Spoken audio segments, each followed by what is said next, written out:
നമസ്കാരം, ജാൻ മീഡിയ ന്യൂസിലേക്ക് സ്വാഗതം. തുഞ്ചന്റെ മണ്ണിൽ വീണ്ടും ഒരു അക്ഷരവിരുന്ന്. നിറം സ്പെഷ്യൽ പതിപ്പ് പ്രകാശനം ചെയ്തു. മലയാള ഭാഷയുടെയും സാംസ്കാരിക പൈതൃകത്തിന്റെയും ഈറ്റില്ലമായ തുഞ്ചൻ മണ്ണിൽ അക്ഷരസ്നേഹികൾക്കായി വീണ്ടും ഒരു കാവ്യവിരുന്ന്. പാറയിൽ ഫസലു അണിയിച്ചൊരുക്കുന്ന നിറം ബക്രീദ് സ്വാതന്ത്ര്യ ഓണം സ്പെഷ്യൽ പതിപ്പ് 2026 പ്രകാശന കർമ്മം തിരൂർ പ്രസ് ക്ലബിൽ വെച്ച് പ്രൗഢഗംഭീരമായി നടന്നു. മുതിർന്ന പത്രപ്രവർത്തകൻ ബഷീർ പുത്തൻവീട്ടിൽ അധ്യക്ഷത വഹിച്ച സാംസ്കാരിക സദസ്സിൽ വെച്ച് പ്രമുഖ കവി അയ്യൂബ് ആലുക്കൽ പുസ്തക പ്രകാശനം നിർവഹിച്ചു. Tirur press club secretary A P. Shefeeq പുസ്തകത്തിന്റെ ആദ്യ പ്രതി ഏറ്റുവാങ്ങി. തിരൂരിന്റെ പ്രൗഢമായ സാംസ്കാരിക പാരമ്പര്യത്തെ നെഞ്ചിലേറ്റുന്ന ഇത്തരം കൂട്ടായ്മകൾ സമൂഹത്തിന് എക്കാലത്തും മാതൃകയാണെന്ന് ചടങ്ങിൽ സംസാരിച്ചവർ അഭിപ്രായപ്പെട്ടു. ചടങ്ങിൽ പി.എ. ബാവ, സലാം master, തർമൽ Siddique Haji, K Razak Haji, Anwar Saad ചോമയിൽ, Muneer Kurumbadi, Hameed Kainikkara, വാഹിദ്, മുജീബ് പൊന്നാനി, അലി വൈലത്തൂർ തുടങ്ങിയ സാമൂഹിക സാംസ്കാരിക രാഷ്ട്രീയ മേഖലകളിലെ പ്രമുഖർ ആശംസകൾ അർപ്പിച്ച് സംസാരിച്ചു. അക്ഷരങ്ങളുടെ ഈ ഉത്സവത്തിൽ തിരൂരിലെ പ്രമുഖ മാധ്യമ പ്രവർത്തകരായ ആസാദ്, ബൈജു ജാൻ, ബൈജു അരിക്കാഞ്ചിറ, ഉദ്ദേശ് അടക്കമുള്ള മാധ്യമ സാംസ്കാരിക രംഗത്തെ നിരവധി പ്രമുഖർ ചടങ്ങിൽ പങ്കെടുത്തു.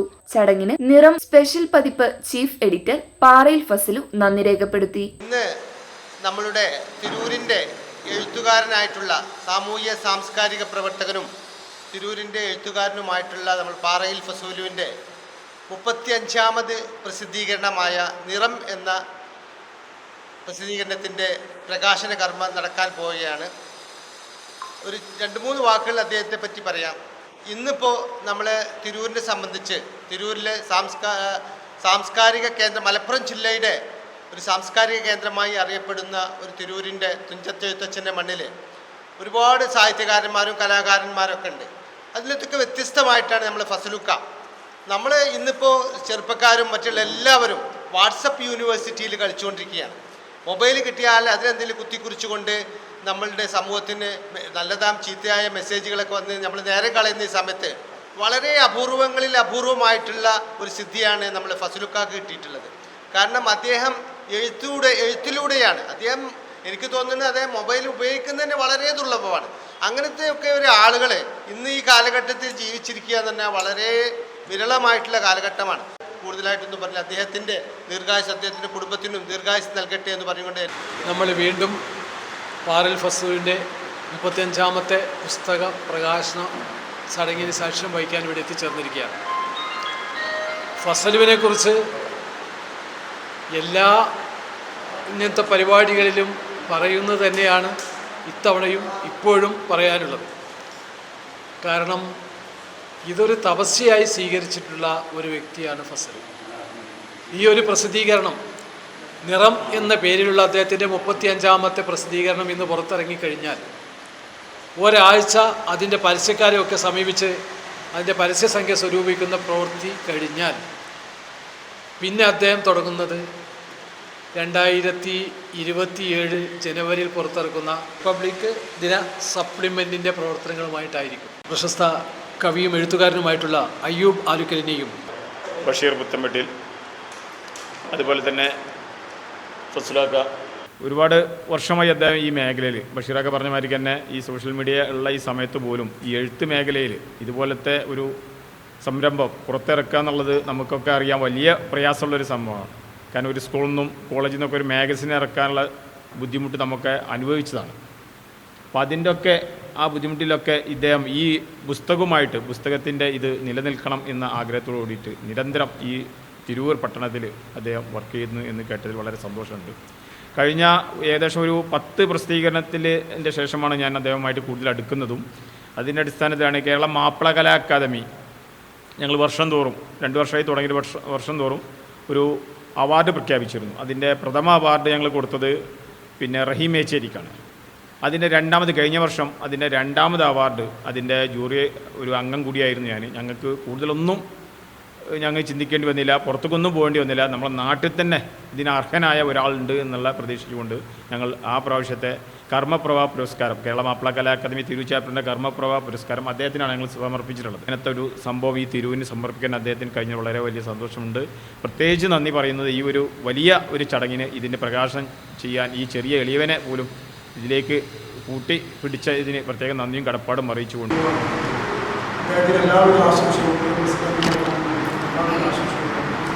വരും കാലങ്ങളിൽ നല്ല നല്ല ലേഖനങ്ങളോടുകൂടി ഇതിൽ പ്രത്യേകം എന്താ വെച്ചാൽ ചെറുകിട എഴുത്തുകാരുണ്ട്, ചെറിയ ചെറിയ അബീബിനെ പോലൊക്കെ എഴുതുന്ന ചെറിയ ചെറിയ എഴുത്തുകാർക്കൊക്കെ തന്നെ ഒരു പ്രചോദനമാണ് ഇത്തരത്തിലുള്ള മാസികകൾ, ഓണപ്പതിപ്പുകളൊക്കെ തന്നെ.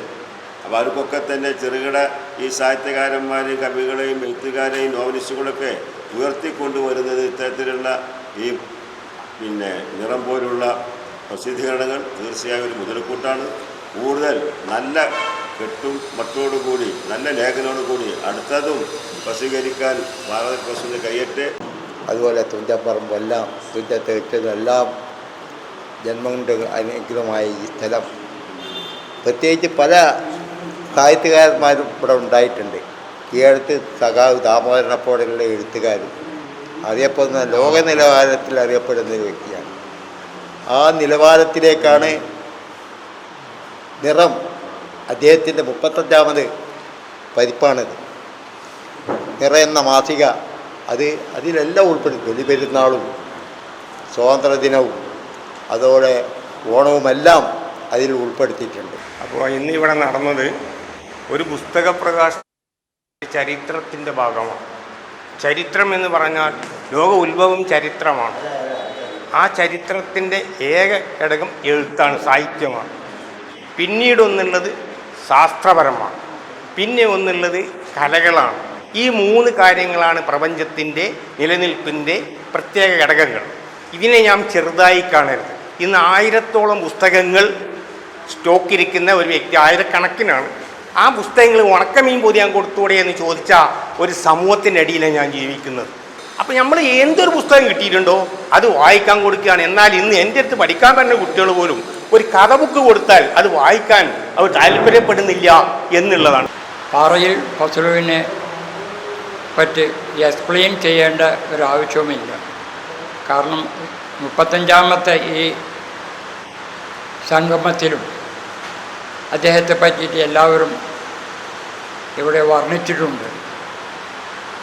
അദ്ദേഹത്തിൻ്റെ കഴിവ് ഒരു ദൈവികമായിട്ട് ഉള്ള ഒരു കഴിവാണെന്ന് എൻ്റെ അഭിപ്രായമുള്ളത്. കാരണം അദ്ദേഹത്തിൻ്റെ ഫാമിലി തന്നെ ഒരു സാഹിത്യ കുടുംബത്തിലാണ് അദ്ദേഹം ജനിച്ചിട്ടുള്ളത്. നമ്മൾ തിരൂരിനെ സംബന്ധിച്ചിടത്തോളം ദീർഘവർഷങ്ങളായിട്ട് തിരൂരിൻ്റെ സാഹിത്യ കലാരംഗത്ത് നിറഞ്ഞു നിൽക്കുന്ന വ്യക്തിത്വമാണ് ബഹുമാനായിട്ടുള്ള പാറയിൽ ഫസലു.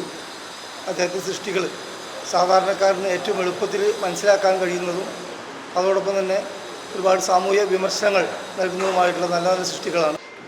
വായന മരിക്കുന്നില്ല എന്ന് നമ്മളെ ബോധ്യപ്പെടുത്തുന്നതിന് ശ്രീ പാറയിൽ ഫസലു അദ്ദേഹത്തിൻ്റെ തൂലിക കൊണ്ട് ചടങ്ങിൽ പങ്കെടുക്കാൻ സാധിച്ചു. വളരെ സന്തോഷം. കഴിഞ്ഞ തവണ പ്രസിദ്ധീകരിച്ചപ്പോൾ അത് എനിക്ക് പങ്കെടുക്കാൻ പറ്റിയിട്ടില്ല.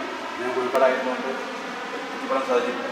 ഏതായാലും ബലിപ്പെരുന്നാൾ, സ്വാതന്ത്ര്യ ദിനം, ഓണം ഇവയോടനുബന്ധിച്ച് എൻ്റെ 35ാമത് പ്രസിദ്ധീകരണമായ നിറം എന്ന പ്രസിദ്ധീകരണം വരുംകാലങ്ങളിലും തുടർന്നും ഓരോ പേരുകൾ മാറ്റി മാറ്റി പുതിയ പുതിയ പ്രസിദ്ധീകരണങ്ങളും ആഘോഷങ്ങൾ ഏതായാലും ഓരോ ആഘോഷങ്ങൾക്കും കൂടുതൽ പ്രസരിപ്പോടെ ഊർജ്ജസ്വലോടെ പുറത്തിറക്കാൻ ദൈവം തമ്പുരാൻ ഇനിയും വരുന്ന കാലങ്ങളിലും അനുഗ്രഹിക്കുമാറാട്ടെ എന്ന് പ്രാർത്ഥിക്കുന്നതോടൊപ്പം തന്നെ ഇവിടെ തടിച്ചുകൂടിയ എല്ലാവർക്കും, പ്രത്യേകിച്ച് പത്രപ്രവർത്തകർക്കും, പ്രത്യേകിച്ച് അധ്യക്ഷം വഹിച്ച ബഷീർ പുത്തൻ വീട്ടർ അവർക്കും, എല്ലാ ചാനലുകാർക്കും, അതുപോലെ ആസാദ്, ബൈജു ജാൻ, അതേപോലെ എല്ലാവർക്കും ഓരോരുത്തരെ പേരെടുത്ത് പറയുന്നില്ല, പത്രപ്രവർത്തകർക്കും ഫ്രീലാൻസ് പത്രപ്രവർത്തകർക്കും അൻവർ സാദാത്ത് സ്വാമിയിലും ബഷീർ പുത്തൻ വീട്ടിൽ അവർക്കും തർമൽ സിദ്ദീഖാജി അവർക്കും അതേപോലെ കൈനിക്കര അമീതാജി കുഞ്ഞുട്ടി അവർക്കും സയൻറ്റിസ്റ്റ് അലി സാഹിബ് അവർക്കും മൊത്തത്തിൽ എല്ലാവർക്കും എൻ്റെ ഹൃദയത്തിൻ്റെ ഭാഷയിൽ നന്ദിയും കടപ്പാടും അറിയിച്ചുകൊണ്ട് മീഡിയ ന്യൂസ് തിരൂർ.